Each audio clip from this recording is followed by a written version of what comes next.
اب سوال یہ پیدا ہوتا ہے کہ اگر ہمارا دل گھٹا ہوا ہے اور ہمارا دل بند ہے اور سخت ہے اور زنگ لگا ہوا ہے اور کسی چیز میں دل لگتا نہیں، تو پھر کیا کرنا چاہیے؟ یعنی دل کا علاج کیسے کریں؟ دل کا شرح صدر کیسے ہو؟ تو سب سے پہلے امام ابن قیم کہتے ہیں کہ انسان توحید اپنائے. یعنی ہدایت اور توحید جو ہے یہ شرح صدر کے بہت بڑے اسباب میں سے ہے کہ دل کو ہدایت مل جانا اور توحید مل جانا. اور شرک اور گمراہی سینے کے تنگ ہونے کے بڑے اسباب میں سے ہے.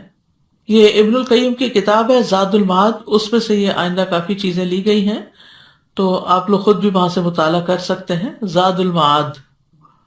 تو بہرحال ہدایت جو ہے وہ شرح صدر کا باعث ہے اور کفر دل کی تنگی کا باعث ہے. پھر سینے سے ایمان کے نور کا نکلنا، ان اسباب میں سے ایک سبب وہ نور ہے جو اللہ بندے کے دل میں ڈالتا ہے، اور وہ ایمان کا نور ہے. ایمان دل کے اندر نور پیدا کر دیتا ہے، اس کو کھول دیتا ہے اور راحت پہنچاتا ہے. تو پہلی چیز تھی توحید، اور اسی کے اندر پھر توحید میں ایمان آ جاتا ہے، اور پھر اس ایمان کی وجہ سے انسان کا دل جو ہے وہ روشن ہو جاتا ہے.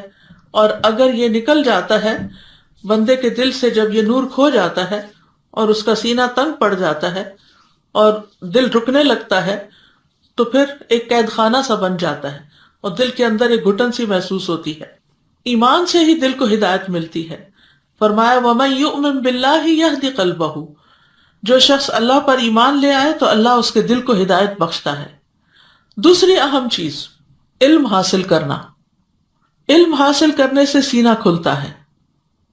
علم سینے کو کھولتا ہے اور اس کو وسیع کر دیتا ہے، یہاں تک کہ وہ سینہ دنیا سے زیادہ وسیع ہو جاتا ہے.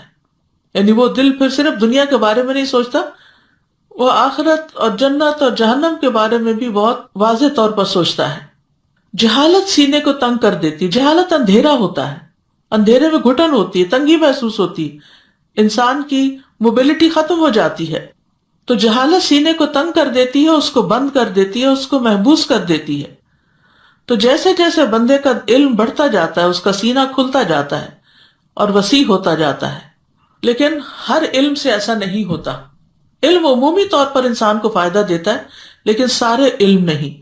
اس علم سے مراد یہاں علم نافع ہے، یعنی جس علم سے انسان کو فائدہ پہنچے، اور وہ سب سے بڑا علم دین ہے، یعنی جو رسول اللہ صلی اللہ علیہ وسلم کی وراثت ہے، ان کے ذریعے ہم تک پہنچا ہے.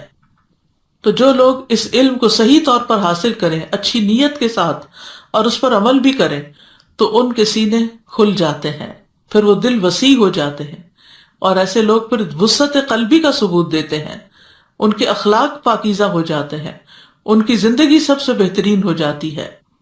تیسری چیز اللہ کی طرف رجوع کرنے اور اس سے محبت کرنے سے سینے کا کھلنا.